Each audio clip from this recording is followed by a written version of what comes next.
வணக்கம் நண்பர்களே, welcome to டூன் போட்டி. இன்னைக்கு நாம 2023 நெட்ஃபிளிக்ஸ்ல வெளிவந்த ஒரு ஜப்பானிய அமானுஷ புலனாய்வு தொடரான அக்குமா குன் பத்தியான விமர்சனத்தை தான் இன்னைக்கு நாம டூன் போட்டி விமர்சனத்துல பார்க்க போறோம். இந்த அக்குமா குன் தொடர் 1989 இதே அக்குமா குன்ங்கிற பெயர்லயே வெளிவந்த ஒரு அனிமே தொடரோட சீக்வல் தாங்க. ஐயோ, அப்ப இந்த 2023 சீரீஸ் பார்க்கணும்னா நம்ம பழைய அனிமே சீரீஸை பார்க்கணுமா அப்படின்னு கேக்குறீங்களா? அதுக்கெல்லாம் ஒன்றும் அவசியமே இல்லைங்க.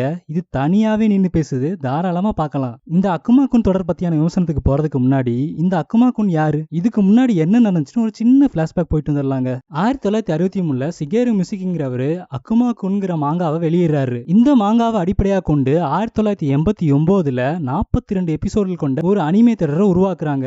5ஆம் வகுப்பு படிக்கிற ஒரு சின்ன பையன் தான் சிங்கோ உமரேகி. அவனுக்கு பேய் பிசாசு, பில்லி சூனியம், மந்திர மாந்திரிகத்துல அதீத அறிவு இருக்கிறதால திரு அசுரன், அதாவது அக்குமா குன்னு அவனோட நண்பர்கள் சிங்கோவை அழைக்க ஆரம்பிச்சாங்க. சிங்கோவுக்கு எல்லா மனுஷங்களும் ஒத்துமையா சந்தோஷமா வாழக்கூடிய உலகத்தை உருவாக்கணும் இருப்பாங்க. அதுக்காக அசுர மற்றும் அரக்க சக்திகளை பயன்படுத்துறது அவசியம்னு நம்புறான். இந்த சூழ்நிலையில ஹியாக்குமேங்கிற ஒரு குட்டி அமானுஷ தூதன் மூலம் சாதாரண மனுஷ கண்களுக்கு புலப்படாத இன்விசிபிள் ஸ்கூலுக்கு போறான் சிங்கோ. அங்கே டாக்டர் ஃபாஸ்ட்ங்கிற மந்திரவாதியை சந்திக்கிறான். டாக்டர் ஃபாஸ்ட் மூலம் மந்திர வட்டங்களை வரைஞ்சி எப்படி அசுர அரக்கர்களை அழைக்கிறதுன்னு கத்துக்கிறான் சிங்கோ. மந்திர வட்டத்தின் மூலம் முதல் முயற்சியா மெபிஸ்டோங்கிற அசுரனை அழைக்கிறான். தனக்கு வயசாயிட்டதால மெபிஸ்டோ சிங்கோவுக்கு உதவியா தன்னோட மகனான 2ஆம் மெபிஸ்டோவை அனுப்பி வைக்கிறான். மேலும் டாக்டர் ஃபாஸ்ட் சிங்கோவுக்கு மன்னன் சோலமனோட புல்லாங்குழலை கொடுக்கறான். இந்த புல்லாங்குழல் எப்பேற்பட்ட அரக்கங்களையும் அதோட இசைக்கேத்த மாதிரி கட்டுப்படுத்தக்கூடிய சக்தி கொண்டது. இப்படி சிங்கோ உமரேகியும் 2ஆம் மெபிஸ்டோவும் சேர்ந்து செய்யும் சாகச பயணங்களை தான் 1989 வெளிவந்த அக்குமா குன் தொடர்ல காட்டியிருப்பாங்க. இதோட தொடர்ச்சியா 2023 வந்திருக்க அக்குமா குன் பத்தி பாத்திரலாம். தங்களோட ஒரு சாகசத்துல சிங்கோ உமரேகியும் மற்றும் 2ஆம் மெபிஸ்டோவும் ஒரு அசுர குழந்தைய நரகலோகத்திலிருந்து மீட்டெடுக்கிறாங்க.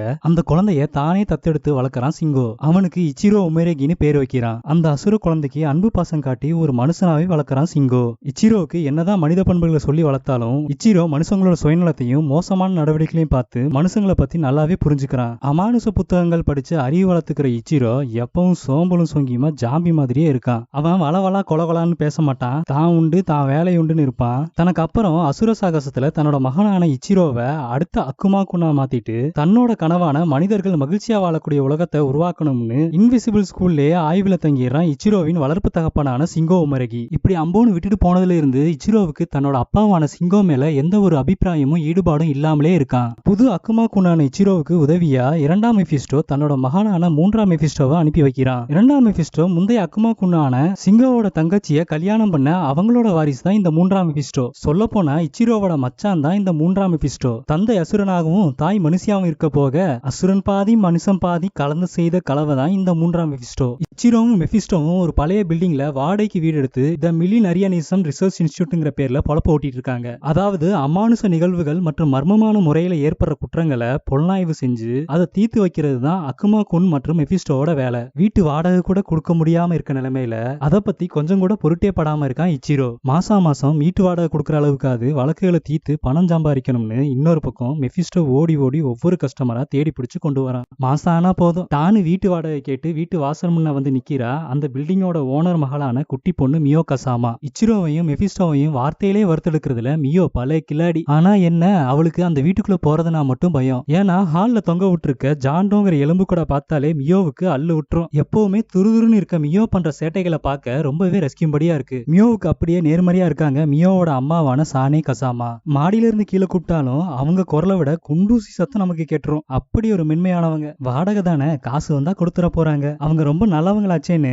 மத்தவங்க மேல கரிசனை காட்டுறதுல அந்த ஏசுநாதரே மிஞ்சிட்டாங்க சானே கசாமா. 3 நாள்ல குழந்தை பிறக்க இருக்கும்போது சானையை விட்டு அவன் புருஷன் ஓடி போயிடுறான். அதுக்கப்புறம் சானே தனியாவே நின்னு தான் பொண்ணை வளர்க்குறா. இப்படி மாசம் வாடகை கொடுக்கறதுக்கு அந்த தனியா வாழும் தாய தனக்கு தாரமாக்கிட்டா இந்த பில்டிங்கே ஓனர் ஆயிருவேன்னு மெபிஸ்டோ சானே மேல தனியா ஒருதல ராகம் பாடிட்டு இருக்கான். இதனால ஒரு பொண்ணுக்கு வாழ்க்கை கொடுத்த மாதிரியும் ஆச்சு, நானும் லைஃப்ல செட்டில் ஆன மாதிரியும் ஆச்சுன்னு மெபிஸ்டோ கணக்கு போட திடீர்னு ஒரு நாள் சானேவோட ஓடி போன புருஷன் வந்து மெபிஸ்டோ இருதயத்துல இடிய பாய்ச்சிடுறான்.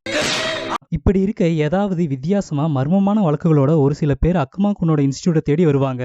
ஏதாவது கொலை மற்றும் தொடர் கொலைகள், தன்னை யாரோ பின்தொடர்றாங்க, மாயமான பொருட்களை மீட்டு கொடுக்கறதுன்னு வழக்குகள் வர அதை இச்சிரோவும் மெபிஸ்டோவும் சேர்ந்து அவங்களோட மாயசக்திகள் மூலம் துப்பறிஞ்சு தீர்த்து வைப்பாங்க. பொதுவா இந்த தொடர்ல குற்றம் செய்யறவர் மந்திர மாந்திரிகத்து மூலம் ஏதாவது அரக்கனையோ இல்ல அசுரனையோ அழைச்சு தங்களோட காரியத்தை நிறைவேற்ற பயன்படுத்துற மாதிரி தான் காட்டியிருப்பாங்க. சம்பவ இடத்துக்கு போற அக்குமா குன்னும் மெபிஸ்டோவும் குற்றத்தை கண்டுபிடிக்க அந்த அரக்கர்கள் தங்களோட சுயரூபத்தை காட்டி அவங்கள தாக்குவாங்க. அக்குமா தனக்கு தெரிஞ்ச மந்திரங்களால மாயவட்டம் வரைஞ்சு அது மூலமா அரை அசுரனா இருக்கும் மெபிஸ்டோக்கு சக்தி கொடுப்பான். மெபிஸ்டோ அந்த சக்திகளை வாங்கி தன்னோட மந்திரக்கோள் மூலம் எதிரிகளை எதிர்த்து சண்டை போடுவான். அப்படி ஒரு வழக்குல கிரிமோரிங்கிற அரக்கி அறிமுகமாக அவ அக்குமா மற்றும் மெபிஸ்டோ கூடவே தங்கிடுறா. மேலும் கிரிமோரி தன்னோட சக்திகள் மூலம் அவங்களோட வழக்குகளுக்கு உதவி பண்றா. இப்படி பல அமானுஷங்களை சந்திக்கிற இச்சிரோவுக்கு ஹாட் கேக் சாப்பிடுறதுனா ரொம்ப பிடிக்கும். அதுவும் தான் இதுவரை சாப்பிட்ட ஹாட் கேக்குகள்ல எது சிறந்த ஹாட் கேக்குன்னு ஒவ்வொன்றையும் வரிசைப்படுத்தி ஞாபகத்துல வச்சுப்பான். பொதுவா அமானுஷ வழக்குகளை சந்திக்கிறது அதுக்கப்புறம் அதை தீக்கிறதுன்னு போயிட்டு இருக்க ஒரு கொலை வழக்குல அக்குமா ஒரு சிவப்பு ஆணியை கண்டெடுக்கிறான். இப்படி ஒரு சில இடங்கள்ல இந்த சிவப்பு ஆணிகள் மீண்டும் தென்படுது. போக போக அந்த ஆணியை தொடர்ந்து ஒரு சக்தி வாய்ந்த வில்லன் வரான். இறுதியில அந்த பலம் வாய்ந்த வில்லன் ஏற்படுத்துற பாதிப்புகளை இச்சிரோவும் மெபிஸ்டோவும் சமாளிச்சாங்களா? அந்த வில்லனுக்கும் இச்சிரோவுக்கும் உள்ள தொடர்பு என்னன்னு போகுது இந்த அக்குமாக்குன்னு அனிமே தொடர்.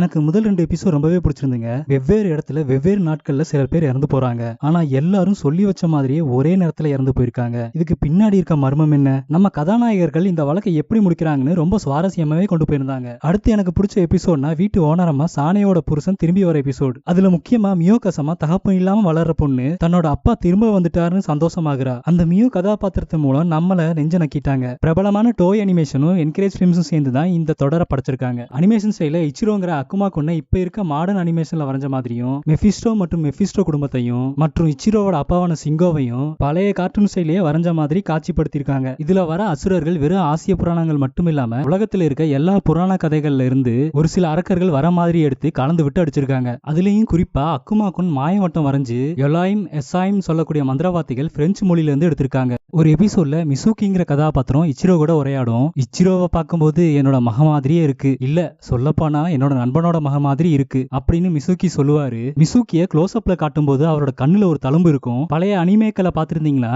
இந்நேரம் இந்த கதாபாத்திரம் யாருன்னு கண்டுபிடிச்சிருப்பீங்க. கெக்கிகே நோ கிட்டாராங்கிற மிகவும் பிரபலம் அடைஞ்ச அனிமே தொடர்ல வரக்கூடிய கதாபாத்திரம் தான் மிசுகி. கிட்டாராங்கிற ஒரு பேய் குழந்தைய தத்தெடுத்து வளர்ந்தவர் தான் மிசுகி. இச்சிரோவை பார்க்கும்போது தன்னோட மகன் போல இருக்குன்னு அவர் கிட்டாராவை தான் நினைச்சு இங்க ஃபீலிங்ஸ் ஆகுறாரு. அக்குமாக்குன்னு உருவாக்கிய சிகேரு மிசுகி தான் இந்த கெக்கிகே நோ கிட்டாராவையும் உருவாக்கியிருக்காரு. அவருக்கு ட்ரிபியூட் பண்ற விதமா தான் இந்த மிசுகி சான் கதாபாத்திரம் மூலம் 2 அனிமேக்களையும் கௌரவப்படுத்திருக்காங்க.